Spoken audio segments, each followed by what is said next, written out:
Laurie, the recording is in progress. Here we are, finally, at last.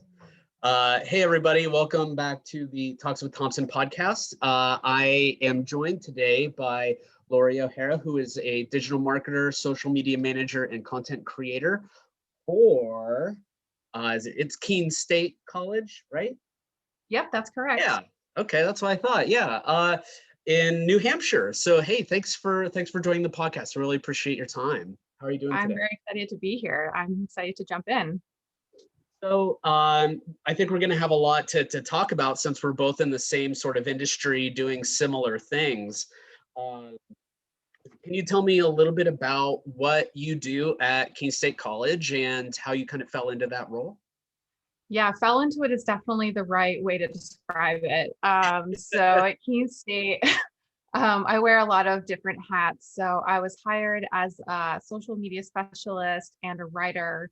So my primary responsibilities are doing the content creation, strategy, community management, most of the bells and whistles for all of our flagship accounts.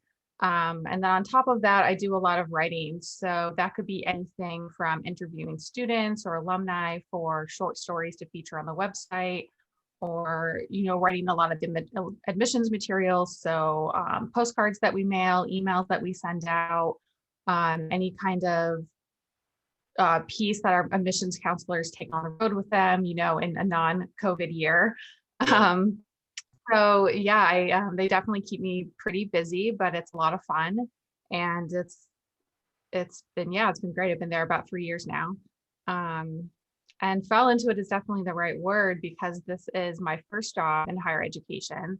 Prior to this job, my background is really primarily in public relations, and I kind of fell into that industry as well. But as I found myself in New Hampshire, and the previous position I had was at an art gallery that ended up closing, I started poking around just to kind of see what's available in the area, and Keene State had an opening on their marketing team, and the skill sets that they were looking for were definitely a match for what I could contribute, and it just felt like kismet. And it's been a fast 3 years. Yeah, time it's weird. Higher ed is bizarre from a time perspective. It's like sometimes it moves extremely fast, and then sometimes it's like a snail's pace. It's very slow. Yes. How do you manage that? Like, is it almost always really busy for you, or do you have some slow periods over the summer?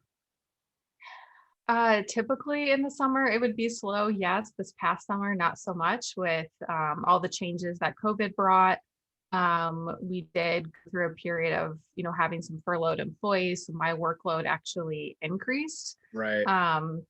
Which I think was pretty standard in our industry during that time. And that pace hasn't really diminished for me. Some team members ended up taking like an early retirement package, which, great for them. Excited that they get to kind of enjoy that next phase of life, but it's increased my workload. But, for the most part, everything I get to work on is different and exciting, and really creative. We have a lot of freedom to kind of create. And if we have, a wild idea, 90% of the time it's like, yeah, go for it, make it happen. So that's really rewarding. I think we got connected through the higher ed social group on Facebook, right? That's correct. Yeah. Yeah. I love that community, and everyone is just very giving and supportive of one another. How did you find the higher ed social folks? I don't remember. I think I've been in that group a year now. Mm-hmm. I was probably listening to some podcast or watching some webinar, and someone mentioned it, and I was like, I need to be a part of that. And I don't remember which one it was at this point, but yeah, ever since joining, it's just been so great to be in that community. I mean, as in a lot of my work, I function as a team of one, especially when it comes to the social media work. So getting to kind of, hear of other people who are in my position and what creative things they're doing or what challenges they have and how they've overcome it has been, really helpful to kind of spitball ideas back and forth and feel like, there are a lot of resources out there to kind of help. Yeah, we really see the whole spectrum of emotions in that group, right? I mean, in one sense, like we meet all of these really wonderful and supportive folks that help us out, we help them out.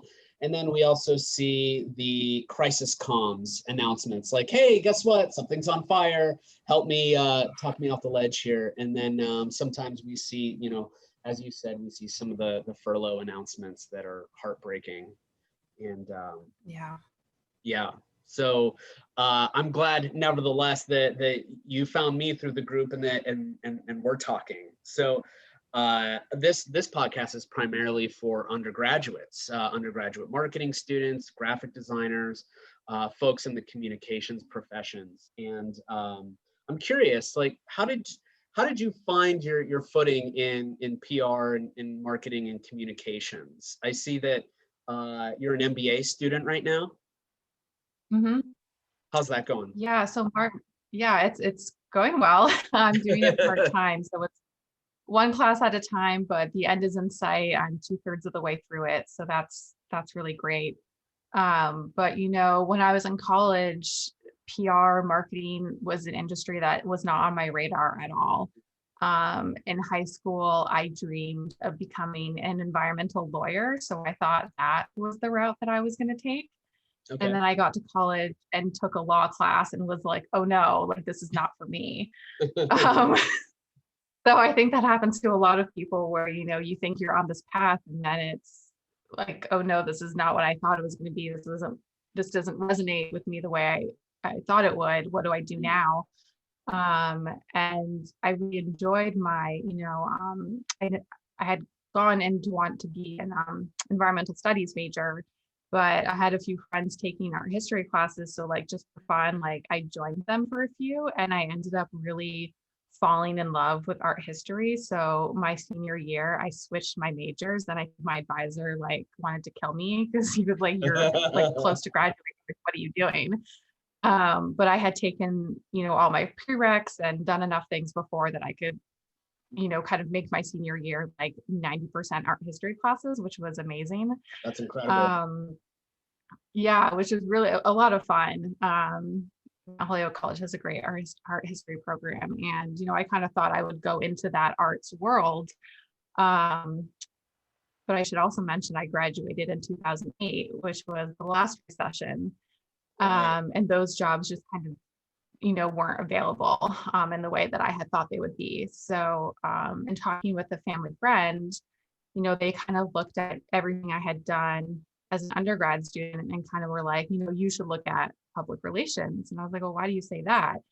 And it was because I had been really involved on campus as a student leader. So I was really involved in my class board, planning events for, my fellow classmates, getting the word out about that. I had a big hand in planning all the student aspects of, our class's graduation. So I had a lot of experience doing that as a student. And, once I figured out what public relations was, I was like, I guess that sounds interesting. So that's kind of how I fell into that and, really loved it. Kind of the vein of everything I've done has been about storytelling. So like in art history, it's, what is this piece of art? What is the story it's telling you? And then that kind of morphed into what stories am I telling through my work, whether it's as a publicist or a social media creator, or, a digital marketing writer. So that's been kind of the vein that I've been following. It's really cool to hear your story with how like you pivoted in your senior year and then moved right into art history, because I used to teach art history, and from that storytelling aspect of art history, it's just rich and it's immersive, and I find myself being inspired by mythology as well, and just how dense and immersive some of the details of some of the processes, or even just the origin stories of some work, what that is. It is really inspiring in that respect. Out of curiosity, what kind of art style or movement resonated with you? I'll have to say like ancient Roman art that I really loved all, like as you said, the mythology and the stories. and how it all kind of wove together. Those were ones that I really enjoyed. But, that was the great thing about the major. I got to take, a wide variety. So, I loved my film studies class. I did a course on Asian art. So we got to look at, Japanese art, Indian art, Chinese art. That was really fascinating to see. And then we did some, postmodern art. So, I really have an appreciation for all kinds of art. So not being able to go to museums and art galleries in the past year has been hard, but Oh, absolutely. Yeah. So I have to laugh because I taught design history for 7 years, every year. And so my interests are more graphic design specific, but also skew a bit more contemporary. But one of the things that I would always get questions on from the students are like, how in the hell is art history going to matter to me in my profession? And fortunately, you have resolved that question for me. yeah, I mean, and I kind of used to like be one of them. Like I made art history my major because I just loved the subject matter and really wanted to be majoring in something that I enjoyed. And, I had relatives and other people being like, art history, what are you going to do with that? And luckily it was through a liberal arts education. So I had a lot of other skills that I had learned. So I was like, I'll be fine. I'm not worried. And now, 10 years into my career being a social media manager, all of those light bulbs kind of clicked. And I was Yeah. like, oh, well, you're telling stories on social media too. Like the visuals that you pair with your captions are really, really important. And so I feel like having that background and kind of dissecting artwork and dissecting images really kind of gives me a leg up and how we choose which photos, which videos, how just the look and feel of our social media kind of comes together. And, I would even go as far as to say that having to study something so detail intensive, I think would also help prepare you for your graduate degree with your MBA. Yes, there's a lot of detail in the MBA program. And one of the reasons I wanted to pursue that was because, being at Keene State and doing more digital marketing work, I really fell in love with that side of communications and really wanted to do my master's in marketing. An MBA with a marketing specialization was kind of as close as I could get. But surprisingly, I've enjoyed a lot of my non-marketing classes. So like my economics of competition class, like I really enjoyed, and now I can listen to like NPR segments and be like, I understand what they're talking about.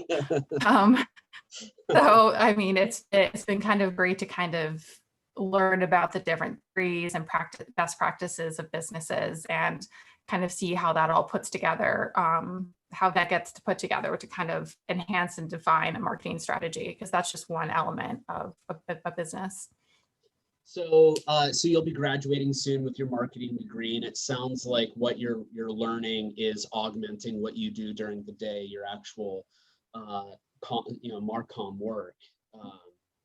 And I'm curious, what are the steps that do you have like a particular storytelling process? Like these are the steps. How do you approach a general student story and try to maximize its impact?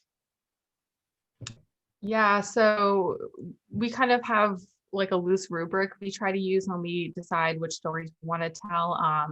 We are a small team. There's only so many hours of the day, even though there's so many interesting, cool, and amazing stories that come out of Keene State. Like our students and professors are really active and accomplish a lot. We really try to, narrow down having those like content themes or like content buckets or content pillars, they're also sometimes called. So we really focus on stories that, tell the story of Keene State, that share student success, that demonstrate what it's like to be a Keene State student. Our prospective students are really curious about what student life looks like. We also want to tell the story of like student support. So, at Keene State College, one of our key messages is that you're joining a supportive community. So we try to find stories where that's really illustrated.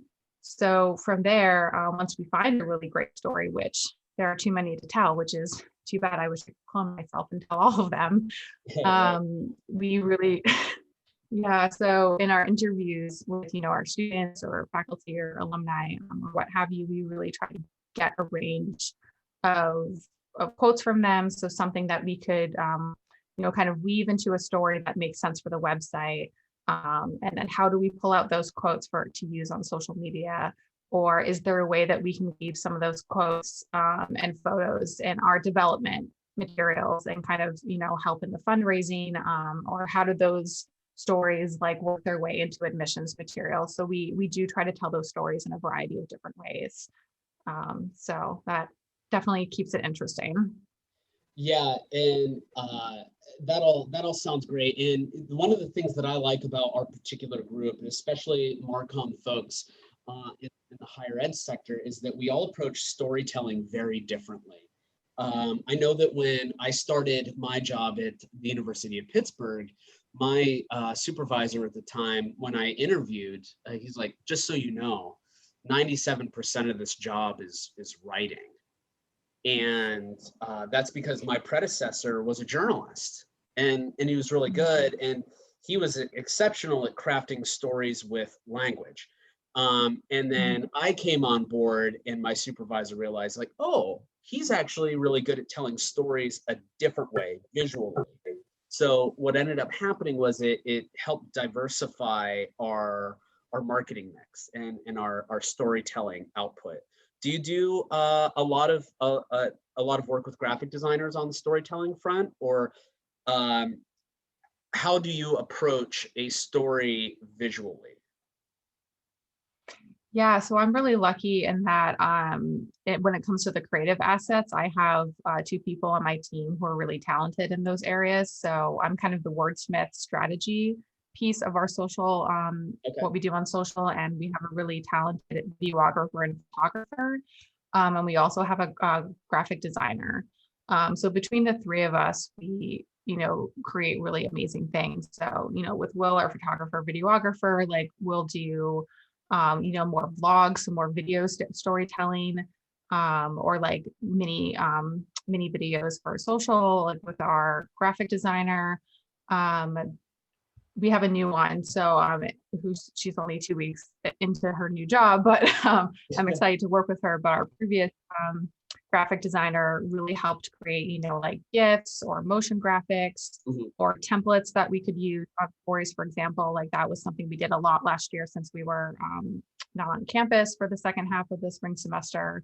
Especially trying to connect with our graduating seniors, trying to give them opportunities to kind of, celebrate their graduation, even though we weren't all together. So I think between the three of us, like we've got a wealth of expertise and knowledge, and it's really fun to find different ways to piece that together. You've got a well-rounded team, and the parts that form the whole are really multidisciplinary and complementary in that respect. So it makes Absolutely. it makes small teams or small shops not only effective and efficient, but impactful. And that's awesome to hear, because to your point, like not everyone has that. We are in a community of a lot of one-man teams, and it just seems like the volume of work that we have is insurmountable at times. I'm curious, considering your PR background, how did you guys handle the initial wave of the COVID outbreak and students staying home? What was that like? Was that a really stressful time for you? And how did you manage your stress, if you were stressed? Yeah, so I think everyone was stressed. Yeah, I think so.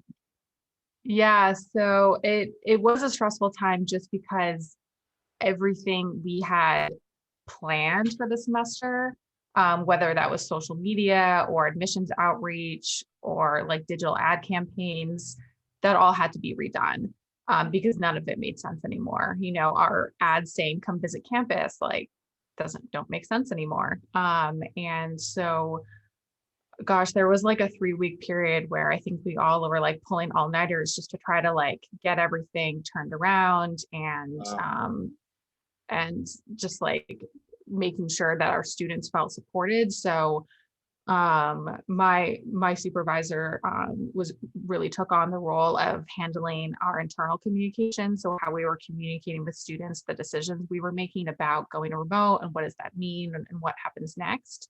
And I really took the lead on revising all of our admissions outreach, helping our admissions team rework what we were going to do on our admitted student day to make it virtual. I think we stood up like a brand new website with a ton of resources and videos for them within like 2 weeks so that they could feel like they could explore and kind of check out campus without being on campus. So that was really, kind of going into the vault and digging out a ton of videos and other content we had already created over the years and repurposing it and putting it together in a new way that would make sense for our admitted students. So, and how do I deal with that stress? I don't know. That's kind of a blur. But for me, I think, especially as a social media manager, finding ways to disconnect from social media is really important. Yeah. That can be really challenging as a team of one, but really giving myself the discipline to, be like, okay, turn off notifications. We're going to get a good night's sleep. The notifications will be there in the morning, and we'll just go from there. Because it did feel like for a while, it was just like a crisis and like everyone had questions about what was happening and what do I do now? And I think a lot of times people forget that when you're a social media manager, it's part, what's what I'm looking for, customer service. So it's a lot of fielding questions and directing people to like the right offices or the right email addresses or the right people who has the answers to their questions. Because at the time, I definitely didn't have all of the answers. Okay. Yeah. So folks, if you're listening, we had to take a quick break because my daughter needed me, but nevertheless, we were talking about the mental health aspect of pressure that social media managers had felt, and Laurie was talking about some of her coping strategies and how she overcame that. And in a previous podcast, I had asked about the mental health aspect of social media managers. And so like anytime I talk to someone that does social media, I have to ask about it because we all have different stressors, different pressure, and we're all reacting to that differently. And it sounds like you pulled some late nighters or all nighters rather, and you certainly felt the stress, but you kind of grinded your way through it. Yeah, because I mean, at the end of the day, we're not, launching rockets into space. We're not curing cancer. Right.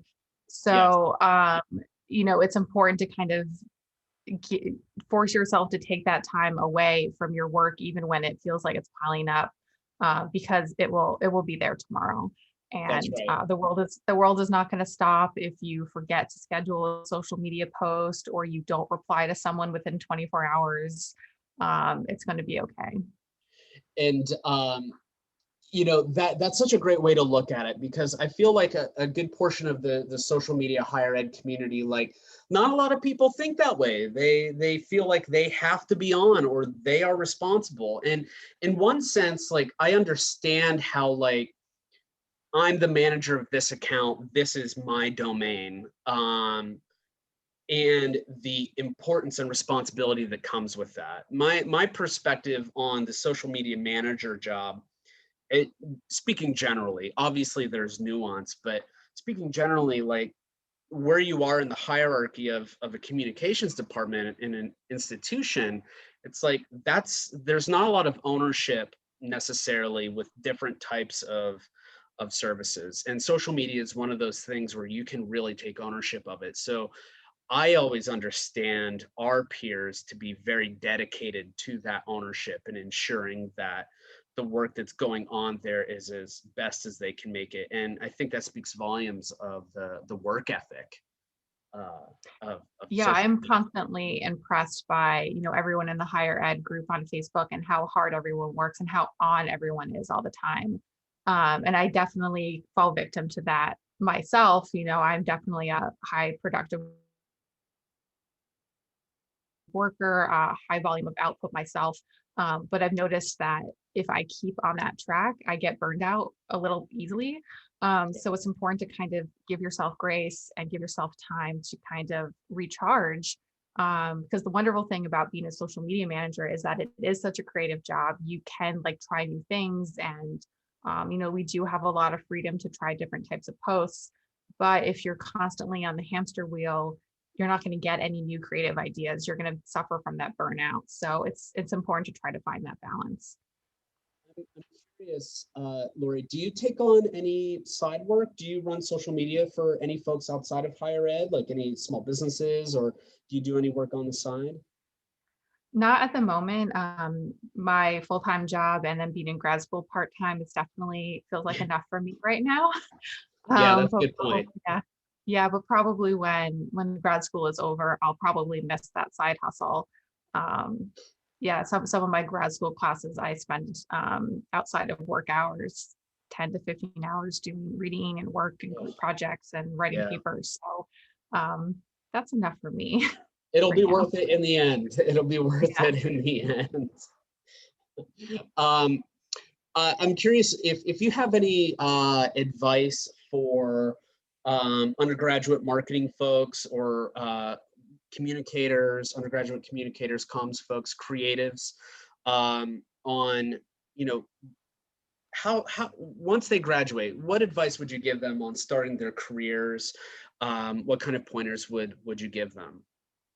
Yeah, so for people or undergrads particularly interested in marketing, I would say never underestimate the written word. Writing is so important. It's something I teach my interns. They think that they can write a caption for Instagram in 5 minutes, and I always say we got to go back to the drawing board on this one. Like you've missed some information, and we have to Right. find out a way to communicate it in less sentences. So while it seems really simple, I think continuing to find ways to develop your writing skills is really important. Um, and on the flip side of that, I would also say like learning is important. So that's something that, my education has instilled in me. And it's a way to continue to be inspired. So no matter what industry you go into in marketing, there will be resources, conferences, webinars, Mhm. podcasts specific to your industry. And I would encourage students to just find those, dive into them, learn everything you can, because it's going to help position you for greater opportunities in the long run. So I have to ask this because graphic designers, in my experience, and it's not like this everywhere, but designers especially, artists, so you know this background, they don't necessarily like reading or writing. There are a lot of artists that are amazing writers, but if you are a hands-on visual fine artist, like writing and reading is not necessarily your forte. Uh, how would you recommend, what would your recommendations be rather for someone that is taking your advice on really trying to make the best writing possible? What would you offer them in terms of how to get started? In terms of just how to get started, I would maybe just start journaling. Even just getting your thoughts out there on paper can help you create stronger sentences.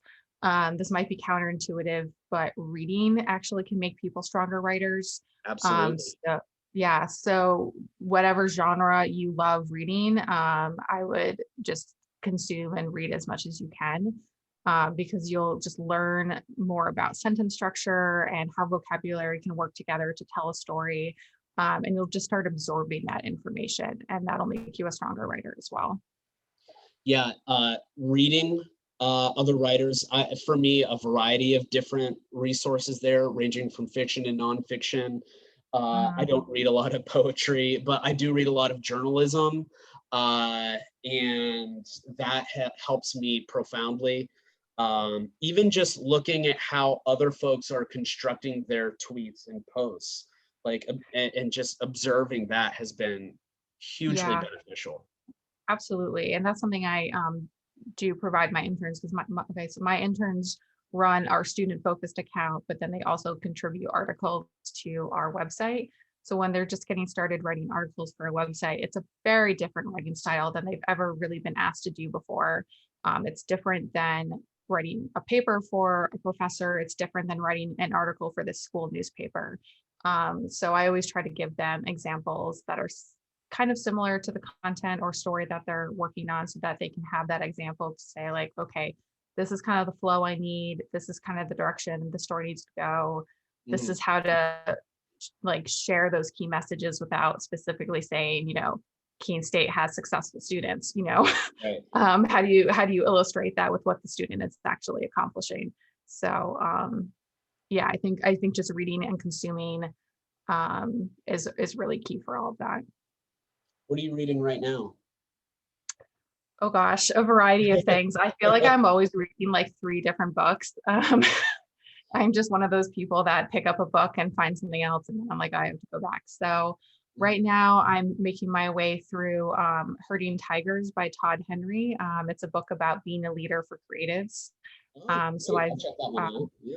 yeah, it's a really good read so far. Already I'm looking at things and being like, oh, this is something that I can bring to our team, or oh, this is something our team could work a little bit better on, and work together more efficiently. I'm also trying to work my way through Liz Gross's new ebook about basically the end all be all, how to manage social media for higher ed. Liz from That's Campus Sonar. Yes, Yeah. from Campus Sonar. So I'm working my way through that. And then something else that I picked up recently is Josie Alquist's book, Digital Leadership and Higher Education. I've been thumbing my way through that, and haven't gotten as far in that as I was liked. Again, with grad school, Right. sometimes I'm just reading all the time and I need a break. Yeah, I hear you. I'm reading this book, the Comprehensive Field Guide for Social Media Strategies from NISM. So what I'm hearing is you and I need to start a book club. Yes, that would be great. All right, well then we'll settle up on that and do a whole other episode, and maybe we can bring Liz or Josie on, or yeah, that would be great, because and I discovered some of those resources through the higher ed Facebook group. So it's been really great to kind of get more resources and learn how to do my job better. So I think that's a trademark of that any student could do too, is always be learning how to do your job better. Absolutely. Well, for what it's worth, I would love to read a blog post about more about your process and your approach to writing. I think that would be really awesome and useful, especially if you're modeling it for interns to follow. It sounds like it's been really successful for you. We're ending our time together, unfortunately, so hopefully I can have you back on the podcast again when my daughter doesn't need anything. That would be great.